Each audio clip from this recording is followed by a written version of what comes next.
išsiaiškinti, bet mes nenorime, kad paskui mes būtume likę jūsų nepaklausam, o darom apie veikiančius judėjimus religinės bendruomenės ir kad paskui, žinot, nesakytumėt, kad mes jūsų nepaklausėme, tai jūs geriau patys prisistatykite, ką jūs. Tai manau, kada jūs pamanėte, kiek čia minučių jūs duosite? Žinokit, labai nedaug iš tikrųjų, nes labai daug yra konfesijų ir visokių judėjimų kalba ir labai gerai. Ir jūs apie tai tiesą norit parodyti. Tai čia yra daug tiesos. Jau ir tai yra eksperimentiškai. Vat jūs matėte tą tvorą ir jūs ten sako, kad mūsų tvora labai dėlė. Jūs matėte labai dėlė dabar tvorą turi jums. Šitą mūsų. Čia kam nors mano nuomonė įdomi. Tik tai aš turiu omeny, kad tiek mus yra peikę už tokius smulkius dalykus. Pas mane nėra nei kovų, nei langų, aš gyvenu nei užuolaidų vidurį. Tiesą pasakęs, bet yra tokios milžiniški vartai ir mes pridėjom šalia šitam pastate Lina Paškevičiūtė mums tada labai tariai užgavo dėžės. Sako, bet tie medžiai čia to pačiu ir nuo pašalinių akių bus užslėpti. Čia buvo dar tik tai pradėta dėti. Jei atrodo, kad čia... Nors dabar pagal Teisingumo ministerijai pateiktą VSD pažymą apie naują religinį judėjimą, jau įsiregistruoja, jau buvo tuomet saugumo pažymose rašoma, kad tai viena kontroversiškiausių ir destruktyviškiausių sektų pasaulyje. Galiausiai VSD, jūs dabar matot, kaip jau gala pažymas, įvairiausias apie mus. Bet kaip jūs pristatytumėt Ošo judėjimą? Aš pristatyčiau Ošo judėjimą, aš pristatyčiau meditaciją.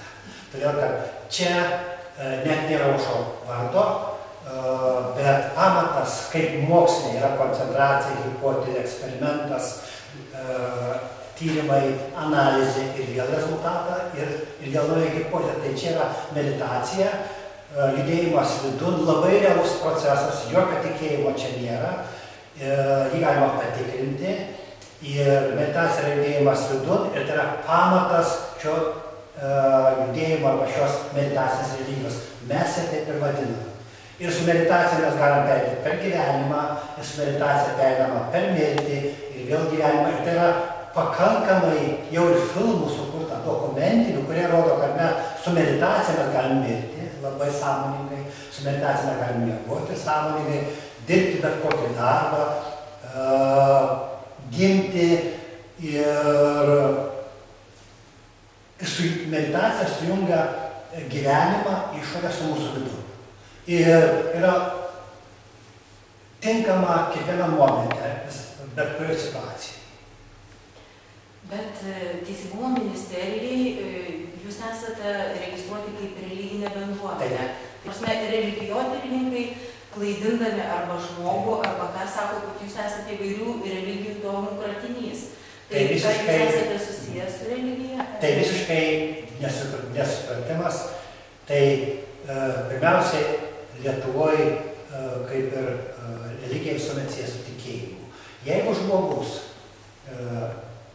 gyvena, miršta, pereina per mirtį be kūno, per dvasinę mūsų egzistencijos pusę, vėl gimsta, ta pusė, kuri yra atskirai nuo kūno ir kurią mes patiriam, ir kurią mes mokomės ir mokam sujungti su pasauliu, yra jai tyrinėti, jos mokytis ir yra religija.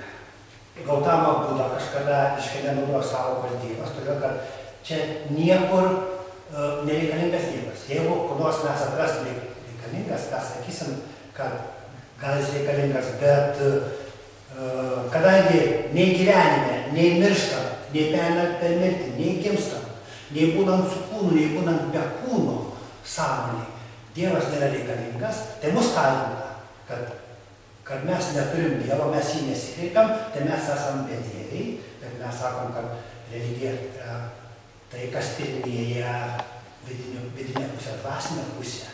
Ir ar galima rasti labiau atitrūkusią pusę nuo materijos, kai kas vyksta po mirties. Jeigu, sakysim, mes rodom filmą apie Lamą Langešę, meditatorių, kuris rodo, kuris numirė po to gimė, yra patikrinimai žiūri. Jisai prisimena praeitą gyvenimą, šitą gyvenimą ir tą visą perėjimą, darbo perėjimą, nuo mirimo iki gimimo, mes tam nieko dvasingesnio nėra. Lygiai kaip ir meditacija veda į patį galutinį tikslą arba į patį galutinę paskirtį žmogaus. Kai jis evoliucionuoja ne tik kūno, proto, bet labiausiai sąmonę. Ir kai lieka tik sąmonė, net atitrūkus nuo kūno, patiriama, prisimenama ir patikrinama įvairiai. Kiek dabar yra jūsų maždaug narių, kaip jūs skaičiuojate? Mes, kadangi religija yra kaip didingos laisvės išraiška, tai mes neregistruojam šiaip. Mes nežinom, kad mūsų internetą stebi kiekvieną mėnesį tūkstančiai, po keletą tūkstančių. Medituoja, matyt, nuo 14 iki 40 žmonių kasdien. Skaito knygas tūkstančiai.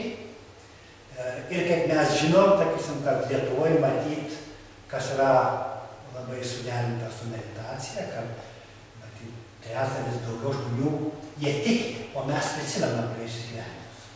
Aš prisimenu praėjusius gyvenimus ir aš negaliu. Ir Lietuvoje, man atrodo, kad praėjusiais gyvenimais tiki apie trečdalį žmonių. Tai jie kažkiek... Bet jūs sakote, ar prisimenate? Taip, aš prisimenu.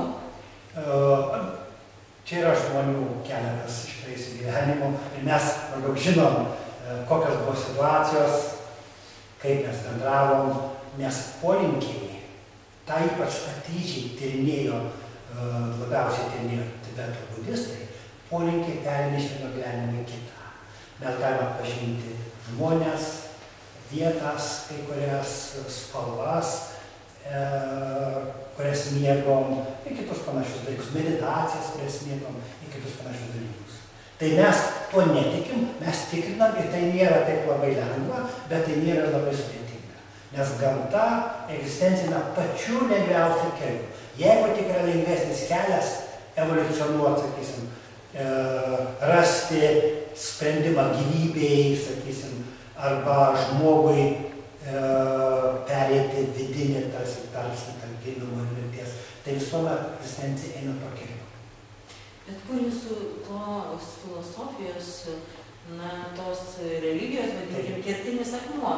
Jeigu nėra Dievo, jeigu tas tobulėjimas toks neapčiuopiamas, tai čia aš šiaip dėl įdomumo sakau, klausiu, tai kam tie gimimai, numirimai, reinkarnacijos, ta prasme, kur tas jūsų tikėjimo kertinis akmuo? Tikėjimo reikia, čia nėra kertinis akmuo, kad tai, kad žmogus prasideda nuo nesąmoningumo ir nuo nelaimingumo, ir laimingumas, džiaugsmas, meilė, palaima žmogui auga iki tol, kol jisai užbaigia savo budimą, savo žemį ir po to jis daugiau negrįžta. Yra etapai, kai mes iki tiek pabundam, kad įsikūnyti tampa sunku ir nėra poreikio. Meditatoriai mes, sakysim, nesergam gripais šiuo metu. Mes nesergam gausybę ligų, tai kad mūsų kūnai labai išsivalo. Mes esam tokie labai gal atviri, labai pažinus, mėgstam pažinti, mėgstam dalintis, džiaugtis, mylėti ir sąmoningėti. Reikia nuo pirmo gyvenimo iki paskutinio, čia yra sąmoningėjimo, budimo periodas. O po to būtų sudėtingoka kalbėti, kadangi tai nėra mūsų aktuali problema, bet po to žmogus, individas daugiau į šitą žemę negrįžtis ir nueina tolyn. Į dar aukštesnės džiaugsmo, laimės, laisvės, palaimos lygmenis. Bet tai jau nėra toks. Nors, kaip suprantu, jūs esate registruoti kaip religinė bendruomenė, bet religija nėra jūsų filosofijos pagrindas ir jūsų... Ne, mūsų pagrindas yra religija, bet netikėjimas. Religija yra paremta eksperimentu. Jeigu aš medituoju ir galiu įdėti vidun ir galiu aptikti, sakysim, kūną, vitalinį kūną, astralinį kūną, mes taip sakom. Žmoguje egzistencijų yra 7 kūnai. Mes juos visi galim aptikti ir tai yra religijos pamatas. Bet tame nėra tikėjimo. Tai yra daug subtiliau, daug jautriau, daug centruočiau mes gyvenam, juntam, matom, dalymas. Ir tai mes sakom, tai yra religija. Tuo labiau, kad tai yra ne fiziniai planai. Juk vitalinis kūnas, vitalinis mentalinis dvasias yra ne fiziniai. Ir mes tuos planus galim tyrinėti jau žemėje. Ir mes galim pamatyti, sakysim, kaip būti visą dvasioje, kaip teisingai mirti, kaip teisingai pereiti po mirtinį tarpsnį iki gyvumo, ką reikia daryti, kad būtų meilė, kaip jinai sukuriama, ką daryti, kad nebūtų pykčio, ką daryti, kad mes galėtume gyventi labai gerai, daug sveikiau. Ar galima sujungti tuos 2 pasaulius? Meditatoriai sako, galima. Tie pasauliai susijungia ir toj darnoj gimsta tai, ko žmonės ieško. Mes esame labai natūralūs, labai atsipalaidavę. Mums nereikia gerti degtinės, todėl kad mums nereikia atsipalaiduoti. Mes galime atsipalaiduoti meditacijų. Mums nereikia pykti prievartauti, kad mes mokomės transformuoti pyktį į džiaugsmą. Mes bet kurį, ar pyktį, ar baimę, mes mokomės transformuoti džiaugsmą į meilę ir tai yra įmanoma. Taip kaip įmanoma atsistoti ir stovėti, taip įmanoma susiderinti ir nenusekti paskui pyktį ir paskui pykčio priežastis, o nusekti vidun ir tą energiją, kurią mes juntam, mes galim justi tą energiją transformuoti džiaugsmą. Ponas Mečislovas, dar gal jūs galėtumėte trumpai pasakyti, kaip jūs pristatote žmonėm, kurie domisi jūsų tikėjimu, domisi jūsų, bet jeigu, tai nėra mišios, tai yra turbūt meditacijos, tai yra, vis tiek yra labai ypatingi ir skirtingi bruožai. Meditacija yra bendras pasaulinis fenomenas, tai reiškia, kad mes esam faktiškai ne kūne. Jeigu judu aš vidun, tai aš esu faktiškai ne kūne, labai lengvai jaučiuosi, labai centruotai ir tuo pat metu esu labai jautrus kūno atžvilgiu. Meditacija veda iš kančios, nelaimės, liūdesio, vargo, biednumo ir nelaisvės veda į džiaugsmą, į laimę, į palaimą, į meilę, į visišką laisvę per daug gyvenimo dienų, daug gyvenimo metų ir per daug gyvenimo. Ir tą meditatorius patiria pats ir jis praėjusius gyvenimus prisimena taip, kaip praeitus metus, už praeitus metus. Ir tai yra kaip evoliucijos, kaip budimo mokslas, bet vidinis mokslas. Bet tai žmonės atveda vieni kitus, ar jūs kažkaip tai pristatote savo interneto svetainėse, nes, pavyzdžiui, katalikų bažnyčia tai yra gana agresyvi, ta prasme, kad kviesdama jau gąsdina, baugina žmonės ten pragarais ir visa kita. Kaip jūs sukūrėt savo bendruomenę, iš kur jūs randate narių, nes aš sakau, aš apie jūs nieko nežinau, nors gavau dar gal kokiais 88 metais dovanų Bremenę labai įdomiaus užsiėmimo, taip sakant, gimtadienio dovaną, gavau tokią meditaciją Vokietijoje. Tai kaip žmonės sužino? Apie meditaciją žino panašiai kaip apie mokslą. Yra žmonės, kuriems neužtenka to. O nežinau, kad jūsų bendruomenės nariai dalina lapukus, gatvėje matosi, kad jie kviečia. Mūsų bendruomenės nedalina. Mes visiškai neinam į gatves. Žodžiu, meditacijos tam draudžios nariai visiškai nedalė. Mes paprastai būna paskaitai, mes nežinom, bet ne meditacijos tam. Meditacijos centro, meilės kelio, lapukai. Tai meilės kelio matyt Kaune yra. Bet jie neregistruoti, jie yra būrelis žmonių, kurie nepraėjo tų kryžiaus kelių Lietuvoje. Mes, žodžiu, praėjom ir Indijoje, mus pripažino, ir Lietuvoje pripažino, tai buvo... Jūsų centras yra... Meditacijos centras Punos. Žinot, mes nesam niekaip pavaldus, aš važiavau mokės meditacijos į Indiją, į Maharastos valstiją, į Punos miestą, bet mes esame visiškai laisvi, mes esame visiškai nepavaldus ir mes sakom, pirmas dalykas pagrindinis čia yra meditacija, tai reiškia judėjimas vidų, tai reiškia judėjimas į dvasią. Čia yra tikslas meditacijos. Tai tos dvasios jutimas ir nuolatinis sujungimas su kūnu. Gražiai, draugiškai, jautriai, humaniškai. To būtų tikras. Ir palaipsniui tai auga iki tol, kai mums nereikia grįžti daugiau į žemę. Yra knygos, kurias manęs gali skaityti, yra internetas. Būna paskaitos, mes keliam, mes kai kada internete būna mūsų paneriai vadinami. Toliau žmonės patys ieško, įveda vis meditaciją, žiūri apie ką rašoma. Yra pažįstami, kurie atveda kartais. Tai tokie pagrindiniai dalykai. Būna atvirų durų ir širdžių dienos pas mus kartą per metų. Tai yra pagrindiniai keliai, kokiais ateina čia žmonės. Ir patraukliausias dalykas jiem tai yra dvasiniai savęs ieškojimai, kas meditacinės. Pagrindinis dalykas tai yra labai individualu. Tai yra, mes prie dvasios aš prieinu vidiniai, savarankiškai, be nieko. Ir nuo to momento žmogus tampa laisvas, nepriklausomas, nepiktas. Ir kiekvienas, kai žmogus prieina, taip kaip kažkoks gyvūnas prieina prie vandens ir pievų ir yra nepriklausomas, taip mes prieinam prie kūno ir mes prieinam prie dvasios. Ir nuo to momento mes esame laisvi, savarankiški, nepriklausomi ir, galima sakyti, pakankamai sąmoningi, kad tinkamai sujungti iš momento į momentą. Ir mūsų meditacija gal specifinės yra tokios, kad čia yra dinaminės meditacijos, kuriuose yra naudojamas truputį pradžioje apsivalymas, fizinis truputį katarzės pradėjimas, šokis, po to yra proto apvalymas, nes meditacija prasideda anapus proto. Ir ta tyla reiškia valyti protą. Tai reiškia, kad jeigu yra manyje protoje pyktis, kuris yra susijęs su kūnu, tai reiškia, aš susicentruoju ir tas pyktis pradeda transformuotis ir net chemija žmoguje keičiasi, ir veidas keičiasi, protas nurimsta ir toliau, jeigu aš nesilaikau jokią mintį.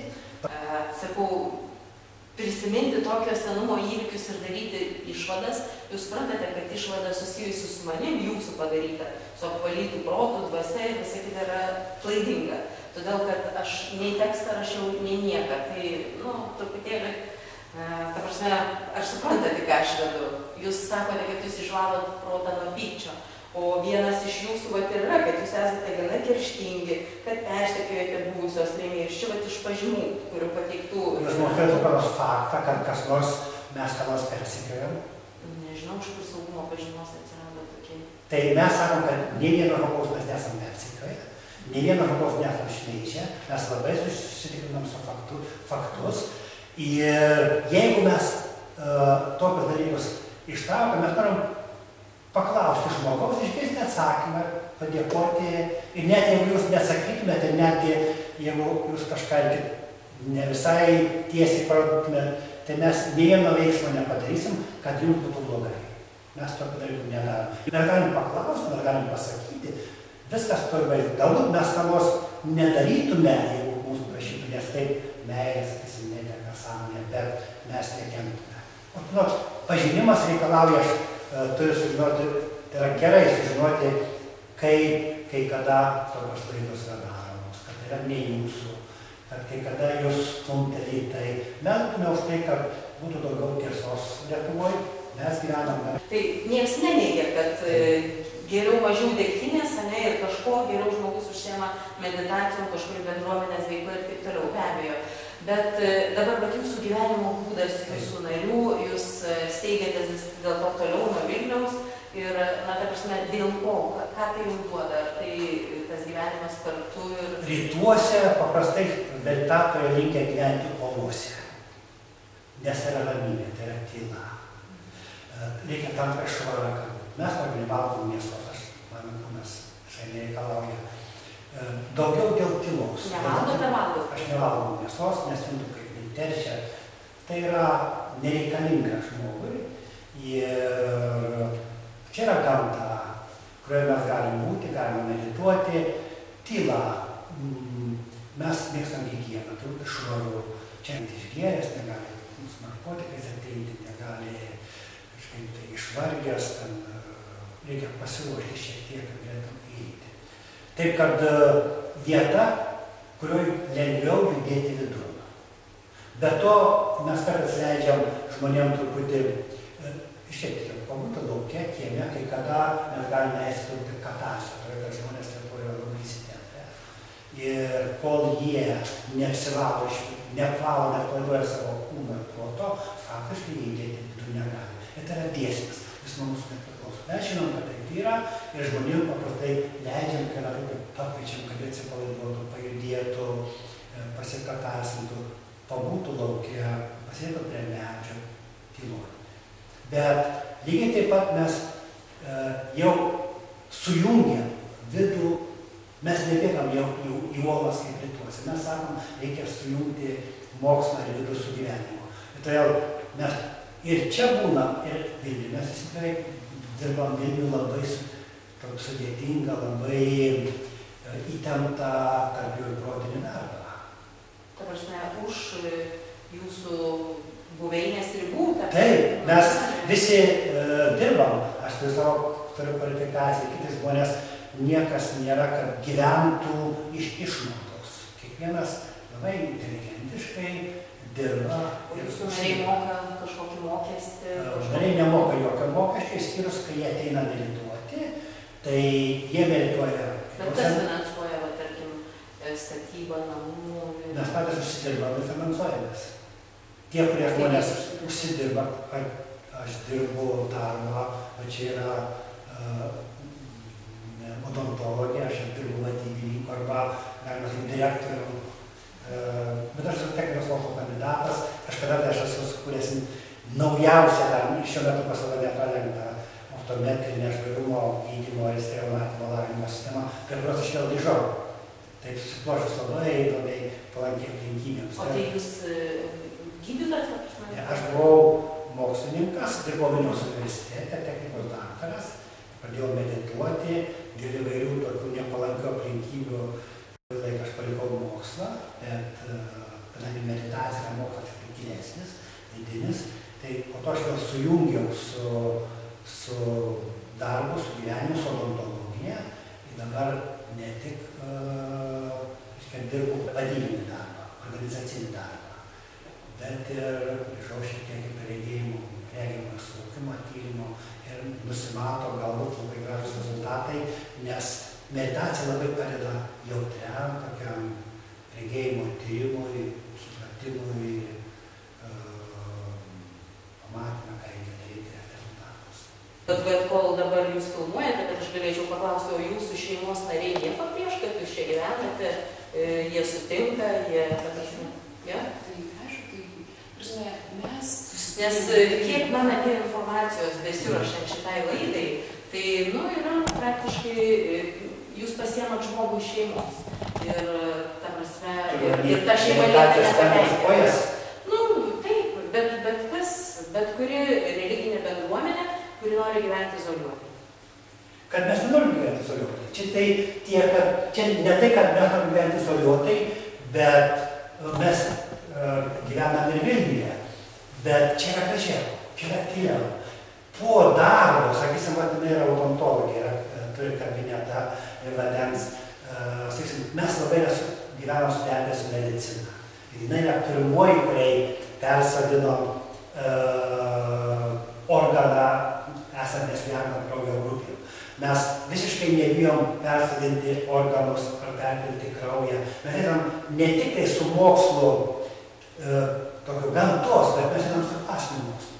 Ir mokslas dvasinis yra taip pat patikrinamas, taip pat yra hipotezės, kai kurie dalykai reikalauja naujo tyrimo. Būtų nuostabu, jeigu pasaulis apsijungtų tiems dvasiniams tyrimams, o ne kovai ir tikėjimui tarp įvairių lyderių. Aš esu pasiruošęs su bet kuo bendradarbiauti, jeigu jam rūpi žmonių gerovė, tiesa, laisvė, meilę, nes čia yra labai subtilūs dalykai, jiems ir reikia laiko, reikia energijos, kai kada reikia tam tikro palaikymo, kitaip negali greit nesisinėti, rasti tos tiesos vidinės.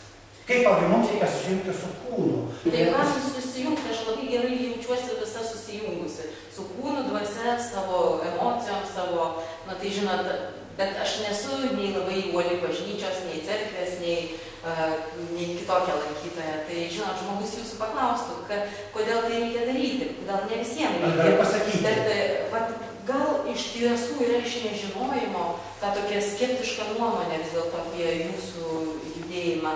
Gal žmonės tiesiog negauna informacijos, ar gal yra tiesiog, galbūt... Aš galiu pasakyti, man 2 sykius yra pasekę. Vieną kartą netikėtai, maždaug 28 metų aš turėjau šeimą, aš gavau palikimą ir mašiną, turėjau butą, man pasiūlė rašyti disertaciją, staiga žiūrėjau, viską turiu. Sveikas. Ir ką turėjau daryti? Ir aš pagalvojau, kad viduj kažkur tai širdyje, sakyčiau, sieloj, ką aš jutau, aš kažkaip žinojau, kad apie gyvenimą aš nuo vaikystės žinau, aš prisimenu kai kurios dalykus. Reiškia, mane traukia kažkas tai, turėtų būti kažkas daugiau, negu kad turėti ir gyventi labai gerai. Ir aš pradėjau ieškoti. Po to, matyti, jau čia kokiai 94 metais, aš supratau, kad ir vėl atsitiko tai, kur aš dirbau universitete, aš viską turėjau. Ir jeigu pirmam etapui 28 iki maždaug 4 metų aš ieškojau dar meditacijos, tai maždaug 94 metais aš radau meditaciją ir tai supratau, čia tai, ko aš ieškojau. Ir dabar aš sujungsiu gyvenimą su tuo vidum, tai yra tokia tyla, toks atsipalaidavimas, jūs nerasi žmogaus, nėra be meditacijos, kad tai galėtum patirti. Ir kai tai yra su žmogum, su vidum, kai yra ramybė ir jinai vis gilėja, kai yra laisvė, atsipalaidavimas, labai didelis jautrumas, tai mane pasotina, tai mane paimina. Aš nesakau, kad tai turėtų kiti ieškoti. Tai turbūt tam tikras troškimas. Panašiai kaip vieniems žmonėms norisi gyventi kaip Amerikoje, kiti net nežino, kad Amerika. Tai aš buvau tarp, kurie žinojau, kad yra kažkas panašaus į meditaciją, ją atradau ir ją gilinau. Ir be jos, be tos dvasinės atgaivos, mano gyvenimas yra tuščias. Man būtų tuštokas. Bet aš nebėjau iš gyvenimo. Aš turiu 3 dukras, su kuriuom viena yra Airijoje, šiuo metu kita yra Prancūzijoje, tai čia yra Lietuvoje. Bet jūsų nėra sekėjų tarp jūsų dukų? Jos yra dar jaunos, jos ieško gyvenimo, jos žino, kad yra meditacijos, yra patenkintos, kad yra meditacija, bet šiuo metu jos gyvena įsitraukusios į tokį socialinį, asmeninį gyvenimą ir kol žmogus neieško, aš niekaip netraukiu, niekaip neskundraus. Būkit laisvos, vaširdžios, tiesios ir gyvenkite. Vis dėlto jums yra nepaslaptis, kad Ošo judėjimas yra siejamas su sekso orgijomis. Ir aš šiandien ryte galvoju, pasiruošiu kaip nors, kai jums klausimus užduoda, aš atsidarau internetą ir pagalvoju, gal neblogai. Kas neblogai? Kad, ta prasme, gal ir smagiai jūs gyvenate, nes jūsų judėjimas, jums turbūt yra nepaslaptis, kad yra siejamas su sekso orgijomis. Tai čia yra žmonės, kurie norėtų susijęti mus, bet jie niekaip negali... Tai yra informacijos rautai. Tai nesuasmeninkime. Aš turiu omenyje, kad nėra žmonių pas mūsų, kurie tom orgijom užsiiminėtų. Pas mus žmonės yra natūralūs, jie nėra užslopinę, mes nesakom, kad jūs mylėtis yra blogai, bet žmonės turėtų ieškoti draugiškumą, ieškoti dvasinių ryšių, ieškoti, kad būtų jausmai. Ir tuomet jie gali būti tokiu būdu, žmoniškai, humaniškai, kaip jiems atrodo. Tai gali būti šeima, tai gali būti tiesiog mylimieji. Jie yra visiškai laisvi ir mylėjimasis nėra nuodėmė, bet toks mylėjimas, koks žino žmonės, jis yra per mažai. Meditatoriai atranda daug aukštesnis lygmenis ir mes sakom, nesustokit ties to. tai duoda džiaugsmą, tai duoda laimę, tai duoda meilę, tai duoda atsipalaidavimą, tai atveria akis. Tai žmogus niekada nepaims akmens, niekada nesikita, niekada ir jis yra sveikesnis, jis yra laimingesnis, jis toliau kuria save, kuria aplinką, kuria... Dar vieną klausimą neuždaviau, kurį užduotų visiems. Įtaka jūsų judėjimo pradininkės. Čia vat yra nuotrauka, nes ir paskui vyresnius... Čia yra Ošo, taip. Tai kokią įtaką jūsų judėjimo pradininkas suteikė jūsų šių dienų? Kaip ir Newtonas. Kam? Fizikai, bet ir mokslininkams. Tai žmogus, kuris atrado, kuris pasakė daug dalykų, kurių vakaruose neišgirsi. Aš bandau šiaip įvairių meditacinių praktikos atradęs, labai tinka, bet kad sudėlioti taip išmintingai meditacijas kaip jis, aš šiuo metu negaliu. Ir matyti šitam gyvenime tokios meditacijos kaip dinaminė jo arba kundalinė nepavyks, nes aš esu ir kūrybiškas linkęs ieškoti, bet tai yra taip išmintingai sudėliota, taip egzistenciškai giliai, kad reikia imti ir naudotis to. Tai jis, kaip medikams, štai, čia sakysim, Hipokratas, kaip fizikams Galilėjus, Newtonas, Einšteinas, astronomams, gal Kepleris, dar kiti. Taip, čia tiesiog žmogus, kuris pažino vidų, sukūrė vidinį mokslą, pasiūlės ir mes panaudojame. Šiaip... Žinot, drąsu, taip sakant, Ošo, Brahmano, šį Rajeso vardą tarti prie Galilėjaus. Jums netrodo, kad taip iš tikrųjų. Jokių būdų. Tai manau, kad Galilėjus visai neseniai inkvizicija, kaip ir pripažino, galbūt panašiai šimtmečių reikės, kad suprastų, ką Ošo atnešė. Aš žinau, kad jis kažkas labai tokio, taip, bet jis atnešė ir pasiūlė tokius suderintus dalykus, kurie atrodytų nelabai derinasi. Ir aš labai džiaugiuosi, kad buvo Galilėjus, kad buvo Einšteinas, kad buvo Ošo, nes vienų dalykų mes galime išmokti vakaruose, kitų dalykų rytuose. Ir mokykimės mes iš vakarų mokslo, iš rytų meditacijos. Ir tai yra joks niekadys, yra nepaprastai gili vienovė. Tokia gili vienovė, tokia graži, kad tai atradus gyvenimas tampa žydėjimu. Vis tiek mes neatsakėme klausimą, bet paskui sakysite, žurnalistė neklausė arba ką. Ta prasme, kodėl jūsų judėjimas yra siejamas su sekso orgijom? Matyt... Aš kalbėjau su Furmanavičiu, su Padaigė, po jų jo apsilankymo, bet toj nyderlandiškoje pusėje. Mes kalbėjome apie tai. Taip. Aš sakyčiau, kad žmonės nori nukreipti dėmesį nuo tiesos ir turi problemų, už tai jie to laiko šneka. Pavyzdį. Taip, pavyzdį ir neišsprendė.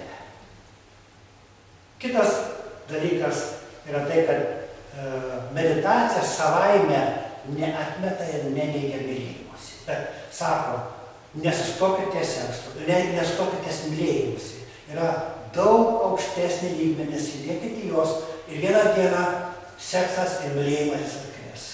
Jis galbūt bus reikalingas atkartais, kas nori, kad vaikai gimtų, bet tokių pasakų kaip gandrai atneša, nes mylėjimas yra toks dalykas, apie kurį reikia slėpti.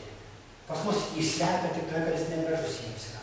Meditatoriai ten nepaprastai gražu, bet nesustoja ties to.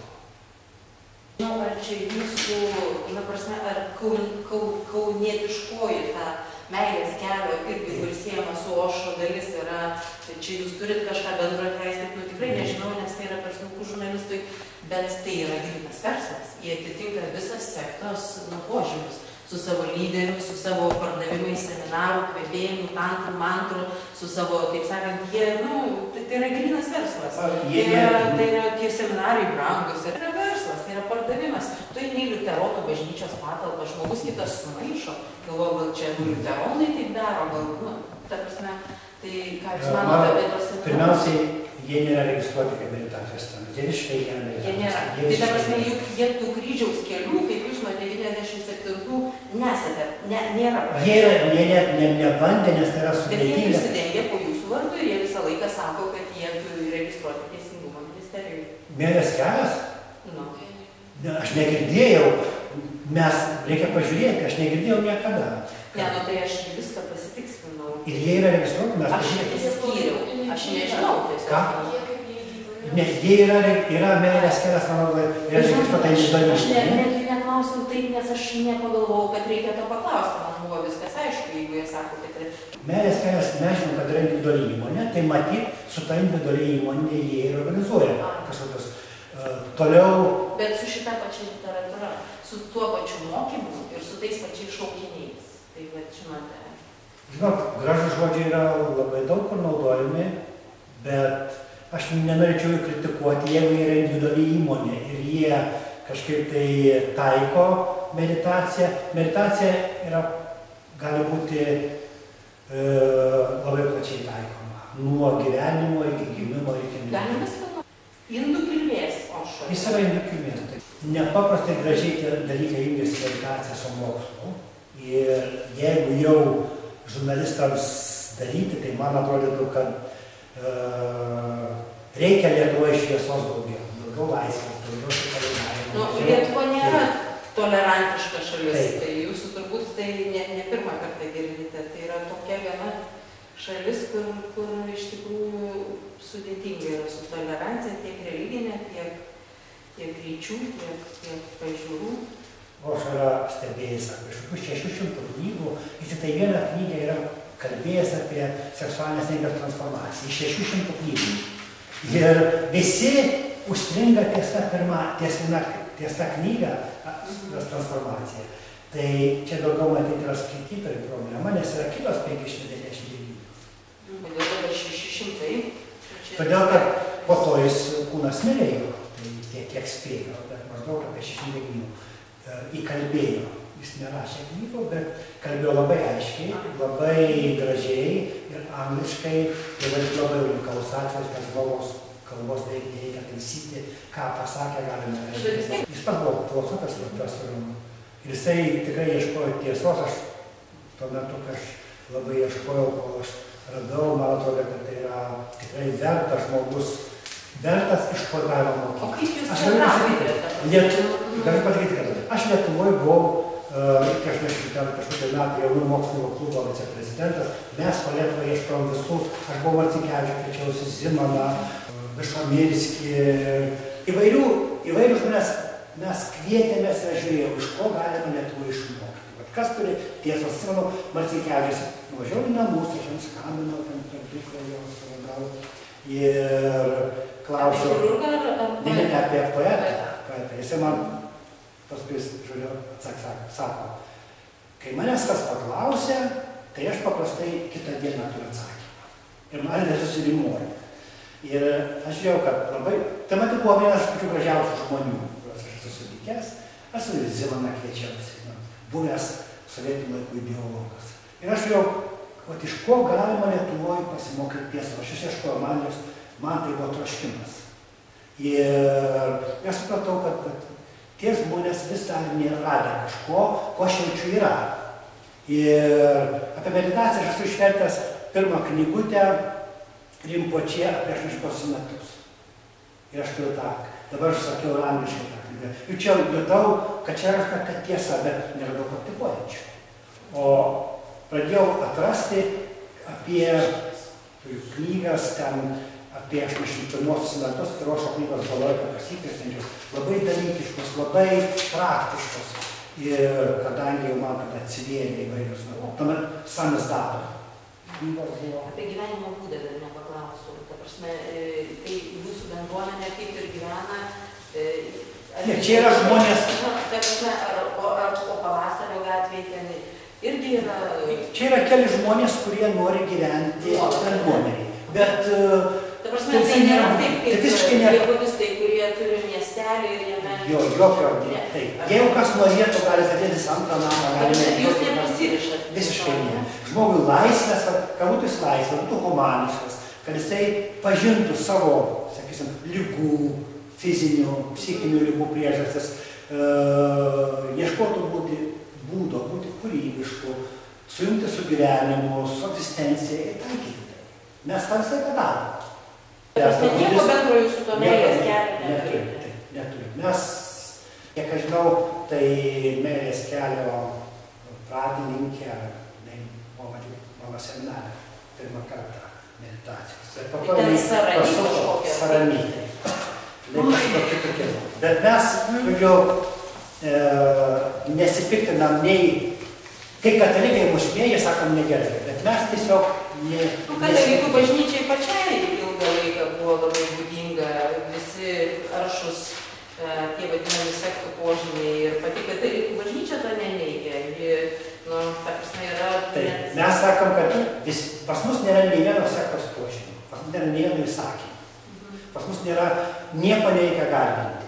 Pas mus yra kiekvienas laisvas, bet kada gali ateiti, žinoma, mes sakom, meditacijos valanda, tada jau reikia neišeiti. Kitų metų laisvi, gyvenkit pagal savo širdį, pagal savo sielą.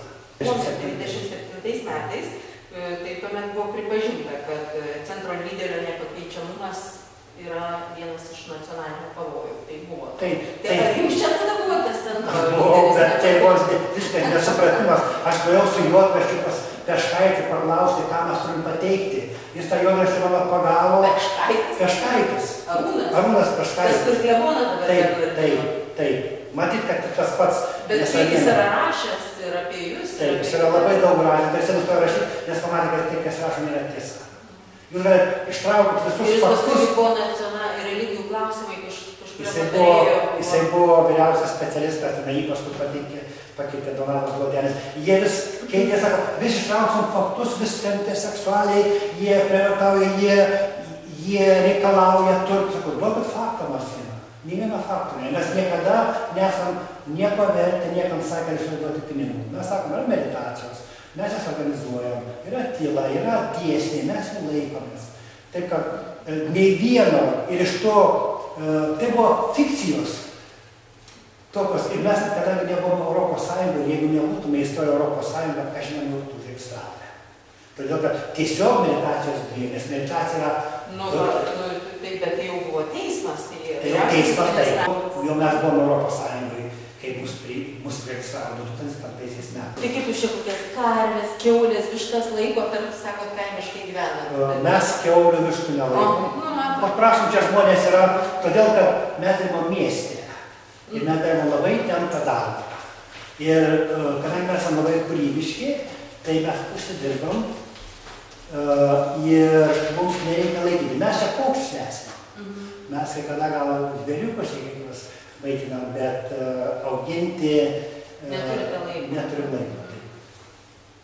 Čia yra neseniai, vėliausiai prieš porą mėnesių išleista knygutė ir kortas. Ir truputį susitikti savo pasąmonę. Čia reikia mokėti jomis? Reikia mokėti, tai čia panašiai kaip ir skaitant kokios poeziją. Ar jeigu skaitytumėt poeziją? Tokia irgi meditacija. Taip, tai stratai, kortas, poezija.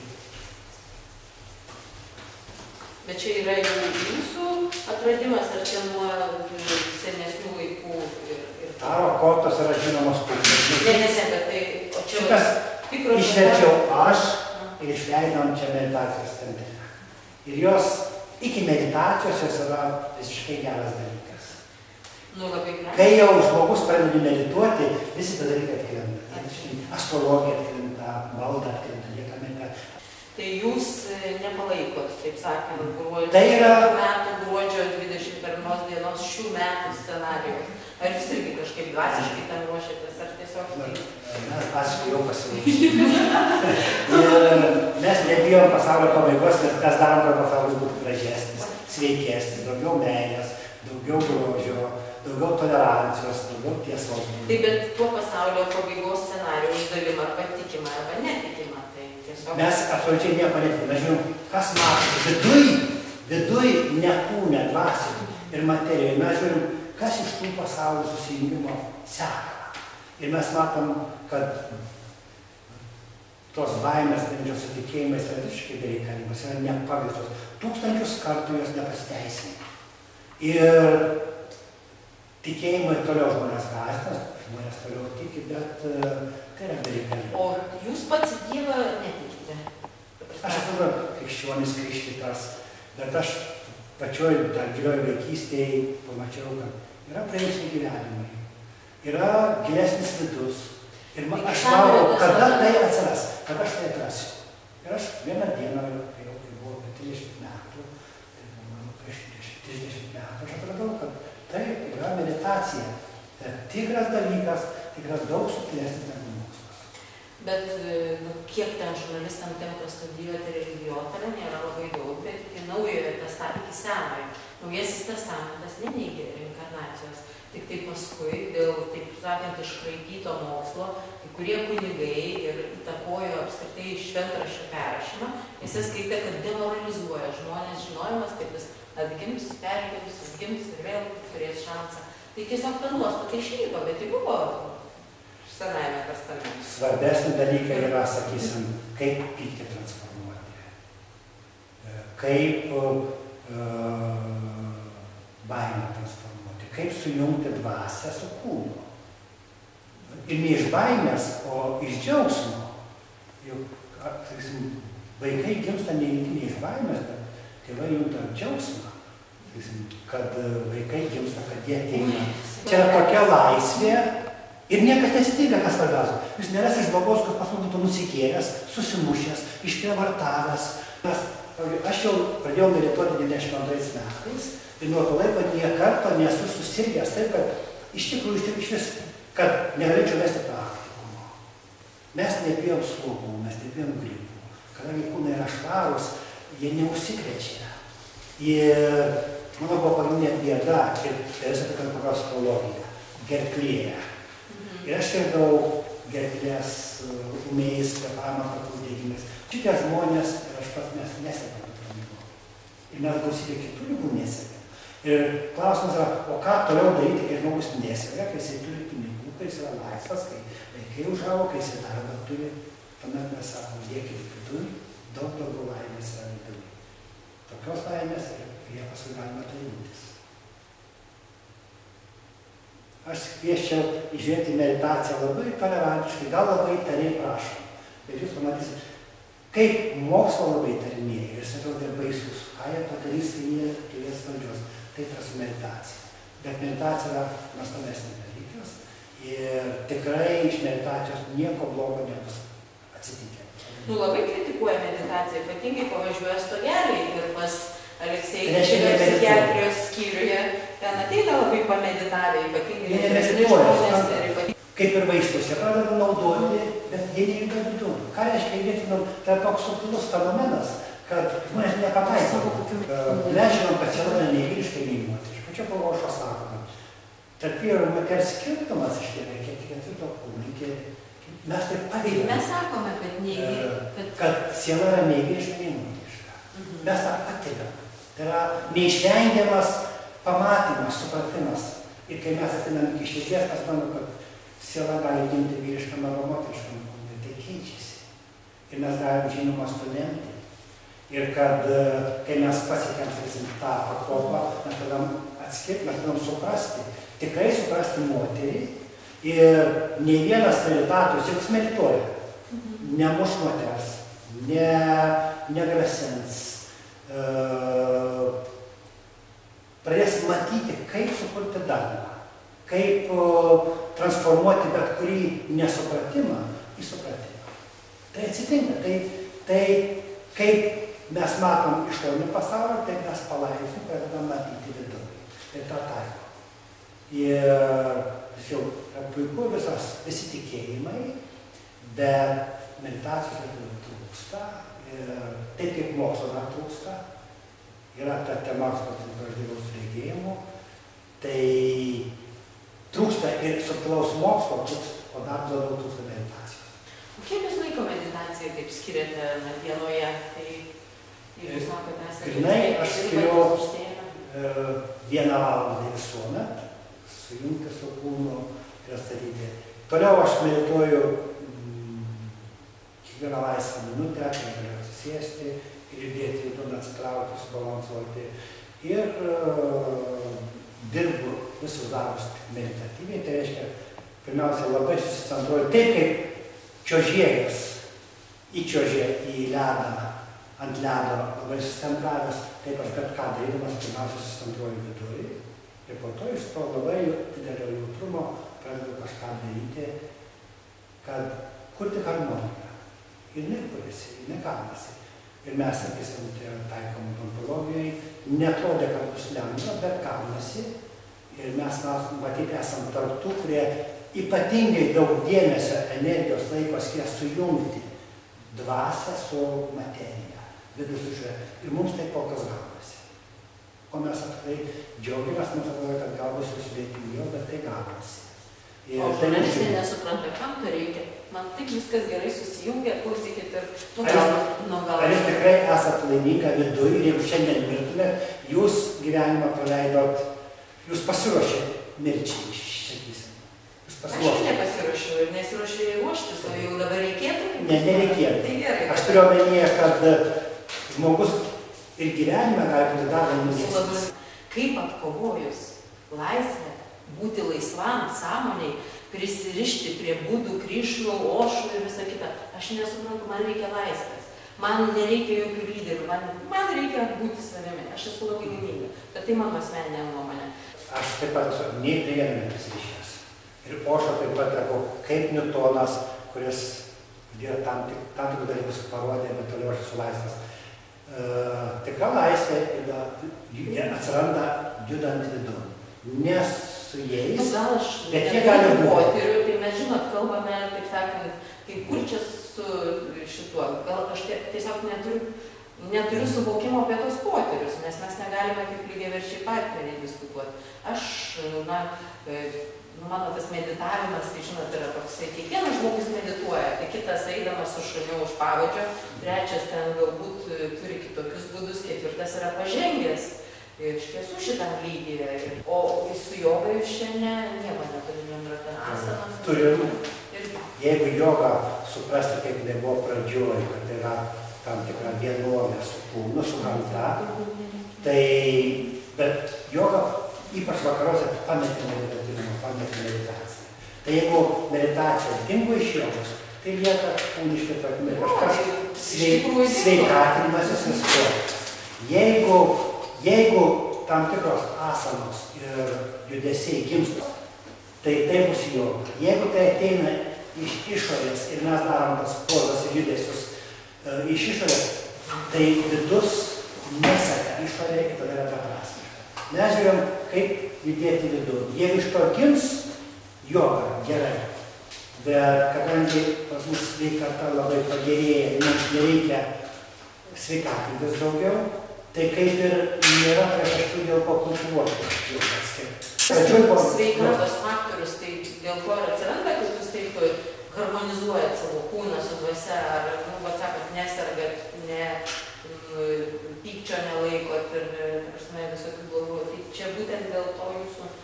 Dėl to centravimas, dėl to judėjimo vidun. Ir dėl to, kad žmogus... Judėjimo vidun. Čia yra naujas dalykas, pasakyti, ką reiškia daryti, judėti vidun, tai būtų truputį kebloka, todėl kad tai yra žmogui iš karto neperduodamas dalykas. Kai vaikas gimsta, jūs nelabai pasakysit, judėti išorį, kur tai yra išorį? Bet tai neturi nieko bendro su intuicija. Turi su intuicija. Nes mano intuicija yra puikiai, aš kartais pratimus darau su savo intuicija, tai labai pagavi tokie. Tai yra irgi ugdomas dalykas. Taip, žiūrėkit, turim kažką bendro pasirodo. Yra, pavyzdžiui, kundalinė energija. Ją nusiderinti tai yra labai paprasta, bet Lietuvoje matyti vienas kitas žmogus tai gali tą daryti. Čia mūsų meditacijos centras yra atrastas, žmonės lengvai pradeda ieškoti. Tai yra mūsų prigimtinė energija, kurią, reikia taip sakyti, kundalinė energija yra dar iki elektros. Dar iki tol, kol atsiranda pliusas ir minusas. Tai yra labai bazinė, labai gili energija. Bet čia yra mokslinis terminas? Čia kol kas yra ne visai mokslinis, bet būtų gražu, jeigu norėtume tą moksliškai tyrinėti. Aš esu pasiruošęs pagrindinį. Mes visą darom, kad išmintį naudoti. Jeigu jūs prisidėsit puiku, tada, kad Išminties Lietuvoje trūksta. Ne, tai be abejo, išminties Lietuvoje trūksta.